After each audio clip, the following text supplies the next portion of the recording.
Parte 2. Mis tíos me criaron desde niño, pero cuando más necesitaba de su apoyo, me dieron la espalda como si fuera nadie. Así lo hicimos. Cuando los papás de Daniela llegaron a casa, nos sentamos con ellos y les contamos lo que estaba pasando. Les explicamos que, aunque todavía no teníamos una prueba médica definitiva, todo apuntaba a que Daniela estaba embarazada. Ellos no dijeron mucho en ese momento. No hubo gritos, ni reclamos inmediatos. Solo se miraron entre ellos, y su papá, con un tono muy serio pero calmado, nos dijo que lo primero era hacer una prueba de sangre para confirmar. Que no tenía caso adelantarse a suposiciones sin tener la certeza.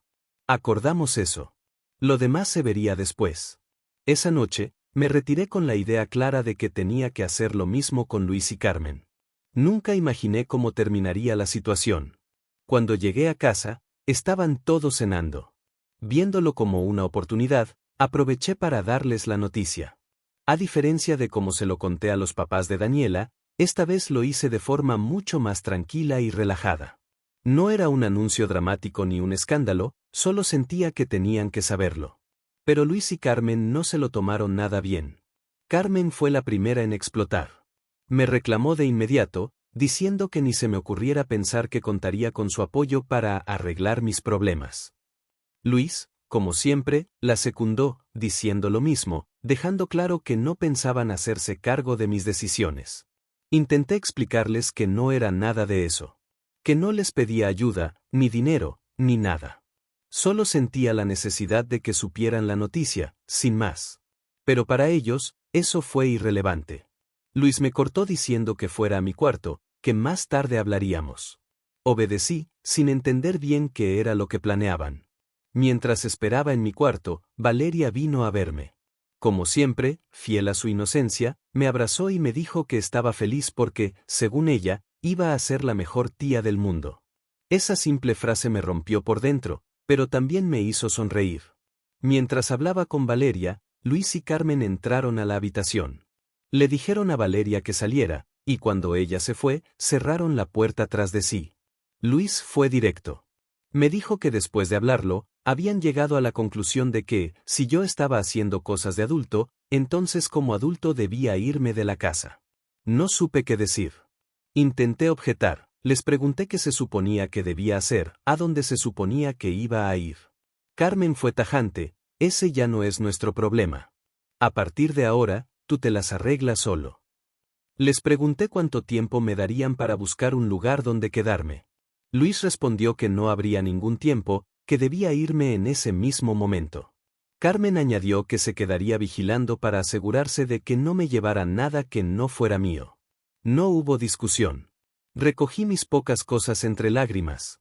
Cuando salí de la habitación, Valeria estaba llorando, abrazándome, sin entender por qué me estaba yendo. Fue lo más difícil de esa noche. Así, con lo poco que tenía y el corazón hecho pedazos, me fui de esa casa. Me fui caminando de ahí sin realmente tener un rumbo. Solo caminaba. No sabía a dónde ir, no sabía qué hacer. Tenía mis cosas en una mochila y la mente hecha un caos. A los pocos minutos, mi teléfono sonó. Era Daniela. Quería saber cómo me había ido con Luis y Carmen. Quise mentirle. Le dije que todo había salido bien, que luego le contaría con más calma. Pero el ruido de la calle me delató. El sonido de los carros pasando, el viento, todo se colaba por el teléfono. ¿Dónde estás, Martín?, me preguntó, con ese tono que ya no buscaba una excusa. No me quedó más que decirle la verdad. Le confesé que estaba en la calle, que Luis y Carmen me habían echado de casa y que, en ese momento, no tenía a dónde ir. Hubo un silencio incómodo al otro lado de la línea. Daniela no podía creer lo que acababa de escuchar. ¿Y a dónde vas a ir?, me preguntó, desesperada. Yo solo le dije la verdad, no lo sé. No tardó en contarle a sus papás lo que estaba pasando. Y para mi sorpresa, ellos, sin pensarlo dos veces, le dijeron que me iban a recoger. Que les dijera dónde estaba y que me quedaría en su casa, al menos esa noche, en el cuarto de visitas. No supe cómo agradecerles en ese momento. Solo sentí un alivio inmenso al saber que no tendría que pasar la noche vagando por las calles. Esa noche no pude dormir bien. El peso de lo que venía, combinado con el hecho de que me habían echado de casa sin más, era demasiado para mí. La cabeza no me daba tregua. Intenté cerrar los ojos, pero era inútil, así que decidí que, si no podía dormir, al menos usaría el tiempo para hacer cuentas. Saqué mi libreta y revisé cuánto dinero tenía ahorrado.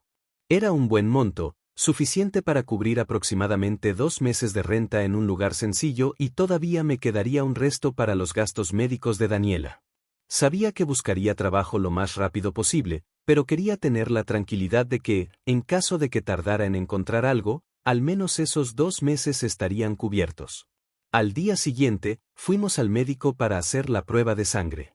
Nos dijeron que los resultados estarían listos al día siguiente, pero que, por lo que veían, todo indicaba que sí, Daniela estaba embarazada. Fue un momento extraño, porque, aunque ya lo presentíamos, escucharlo de un médico hizo que todo se sintiera más real. Esa tarde, aproveché para hablar con los papás de Daniela. Les agradecí, otra vez, por haberme recibido y les hice saber que tenía un dinero ahorrado. Les dije que ya estaba buscando un lugar donde vivir y que, si era necesario, también pensaba en un espacio para Daniela. No quería ser una carga para ellos. Lo último que deseaba era que pensaran que estaba esperando que me resolvieran la vida. Pasaron los días y, en resumidas cuentas, logré conseguir un lugar donde vivir. No era nada lujoso, pero era mío. Un pequeño departamento, suficiente para empezar de cero. Los papás de Daniela, por su parte, fueron muy claros conmigo, ellos no le quitarían el apoyo a su hija. Le dijeron que seguirían cubriendo sus gastos para que pudiera terminar su carrera, que eso no estaba en discusión. Además, acordaron que, al menos hasta que yo lograra asentarme bien en mi nuevo hogar, Daniela seguiría viviendo con ellos, donde podrían darle los cuidados que necesitaba.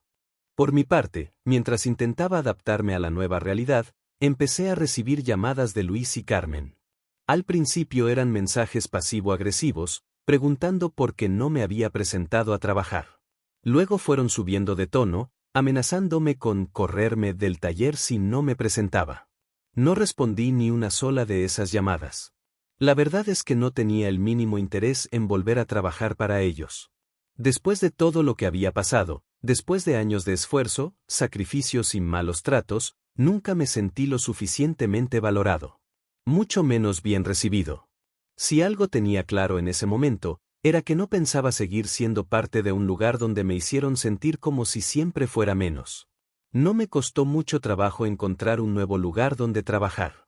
La verdad es que, en más de una ocasión, otros talleres ya me habían intentado contactar para ofrecerme empleo. Siempre me buscaron por los diseños que hacía o porque les llegaban referencias de mi trabajo. Pero por lealtad, una lealtad que ahora entiendo que no fue recíproca, nunca escuché ninguna de esas propuestas. Esta vez fue distinto. Apenas supe que necesitaba un cambio, llamé a uno de esos contactos y, en cuestión de días, ya estaba trabajando. El ambiente era totalmente diferente. Me trataban con respeto, escuchaban mis ideas, y por primera vez sentí que tenía un lugar donde crecer de verdad. Ya llevaba unos meses en este nuevo trabajo cuando Daniela se mudó conmigo. Todo con el embarazo iba perfecto. Nos organizábamos como podíamos, y aunque no era fácil, estábamos felices. Pero esa tranquilidad no duró mucho. Una tarde, mientras estaba en plena jornada de trabajo, Luis y Carmen llegaron al taller. No entraron de forma discreta, no. Entraron como si fueran los dueños del lugar, gritando mi nombre, exigiendo hablar conmigo. Me buscaron por todo el taller hasta que me encontraron en la parte trasera, donde estaba terminando un pedido. Ahí empezó el desastre. Carmen comenzó a gritar que yo era un malagradecido, que los había dejado tirados, que les debía años de trabajo. Luis la secundaba, diciendo que me había llevado clientes y que estaba saboteando su taller.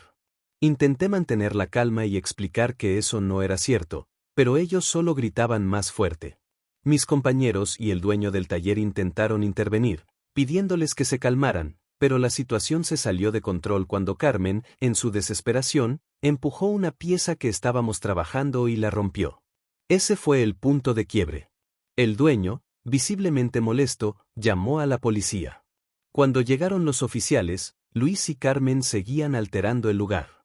Les advirtieron que si no se calmaban serían detenidos por alterar el orden. Después de varios minutos, lograron sacarlos del taller, pero el daño ya estaba hecho. Una vez que la situación se tranquilizó, el dueño me llamó a su oficina. Me explicó que entendía mi situación personal, pero también me dijo que no podía permitirse tener a alguien en su equipo que atrajera conflictos así. Que, aunque no era mi culpa directa, no quería que el taller se convirtiera en un campo de pleitos familiares. Me despidió ese mismo día. Fue un golpe duro. Sentí rabia, tristeza, impotencia. Pero al mismo tiempo, también fue el momento en que me di cuenta de que ya no podía depender de otros. Que, si quería estabilidad para mí y para Daniela, debía buscar una forma de crear algo propio. Hablé con Daniela sobre la idea de poner nuestro propio negocio. Le dije que sabía que era arriesgado, pero que quería intentarlo. Pensaba que, si lográbamos encontrar una casa un poco más grande, podríamos improvisar un pequeño taller y, al mismo tiempo, estar juntos mientras el embarazo avanzaba. Yo quería estar ahí para ella, y también cerca cuando naciera nuestra hija. Daniela no dudó. Me dijo que sí, que le parecía bien, que empezaríamos con algo pequeño, pero que podríamos hacerlo. Además, con lo que fuera aprendiendo, me ayudaría en lo que pudiera, aunque no fuera algo tan directo como llevar la administración. Lo hicimos. 1 año y medio después, nuestra hija ya tenía casi 10 meses, y aunque el camino no fue sencillo, habíamos logrado construir algo desde cero. Teníamos nuestro taller, nuestros clientes, y un par de trabajadores que se habían sumado en el proceso. Yo pensaba que Luis y Carmen ya eran parte de una etapa superada. Pero no. Una vez más aparecieron. Esta vez no fueron directamente contra mí, sino contra la gente que trabajaba conmigo. Empezaron a sembrar dudas, a soltar mentiras, a decir que yo los estaba explotando, que conmigo no iban a crecer. Uno de ellos se fue. No lo juzgo. Entiendo que hay palabras que, si te agarran en un mal momento, pueden hacerte ver las cosas distorsionadas.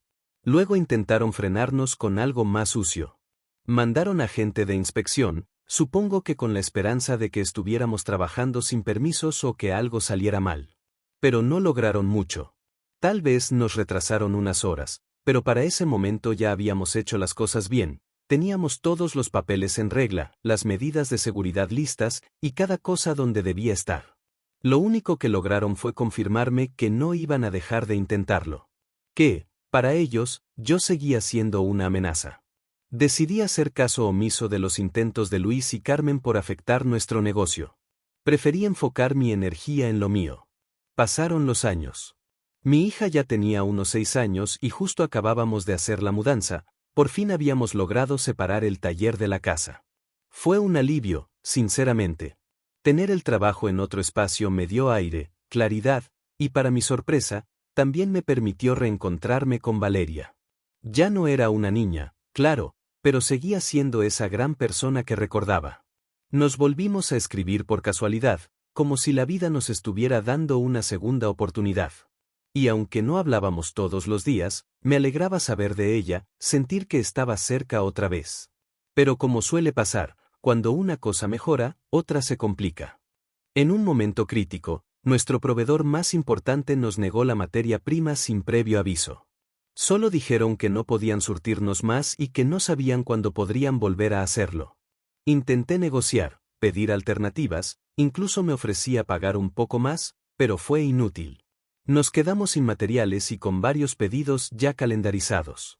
Y si eso no fuera suficiente, nuestro cliente más grande, una cadena de tiendas de muebles y accesorios para el hogar con la que teníamos un acuerdo de palabra desde hacía más de 1 año, canceló de pronto su último pedido.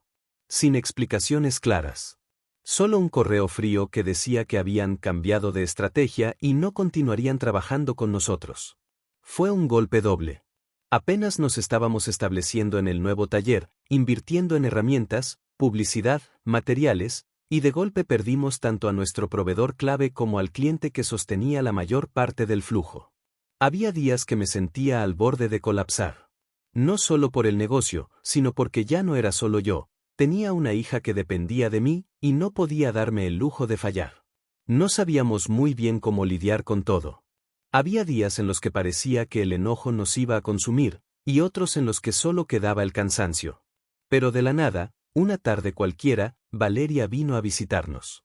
Dijo que solo quería conocer a su sobrina, usando ese pretexto como escudo.